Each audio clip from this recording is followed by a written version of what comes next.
విద్యార్థితో కలిసి భోజనం చేసిన మంత్రి కొలుసు పార్థసారథి. ఆగిరిపల్లి మండలం ఇతర గ్రామంలో బుధవారం జిల్లా పరిషత్ ఉన్నత పాఠశాల 1 గంట మధ్యాహ్నం భోజన పథకాన్ని పరిశీలించి రాష్ట్ర గృహ నిర్మాణ సమాచార పౌర సంబంధాల శాఖ మంత్రి కొలుసు పార్థసారథి విద్యార్థితో కలిసి భోజనం చేశారు. భోజనం తింటూ విద్యార్థితో మాట్లాడారు. ఉపాధ్యాయులు పాఠాలు ఎలా చెప్తున్నారు, భోజనం ఎలా ఉంటుందని తదితర వివరాలను మంత్రి అడిగి తెలుసుకున్నారు.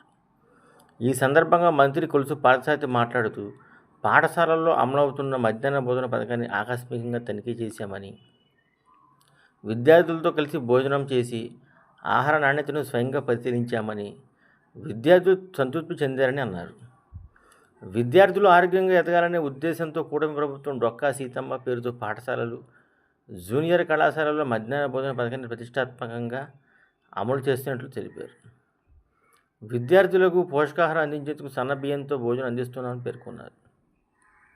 ప్రతిరోజు మధ్యాహ్న భోజన నాణ్యతను ఒక ఉపాధ్యాయుడు తప్పనిసరిగా పరిశీలించాలని ఐటీ విద్యాశాఖ మంత్రి నారా లోకేష్ తీసుకున్న నిర్ణయం చారిత్రాత్మక నిర్ణయం అన్నారు. భోజనం నాణ్యతలో ఎక్కడైనా లోపాలు ఉంటే కఠిన చర్యలు తీసుకుంటామని మంత్రి హెచ్చరించారు. గత 5 ఏళ్లలో చేయలేని ఉపాధ్యాయుల భర్తీని కూటమి ప్రభుత్వం మొదటి సంవత్సరంలోనే పూర్తి చేసిందన్నారు. ఈ కార్యక్రమంలో పాఠశాల ప్రధానోపాధ్యాయులు సందీపాము, శారద, విద్యా కమిటీ చైర్మన్ కంచర్ల అంజయ్య, ప్రజాప్రతినిధులు, కూటమి నాయకులు, ఉపాధ్యాయులు, నాన్ టీచింగ్ సిబ్బంది తదితరులు పాల్గొన్నారు.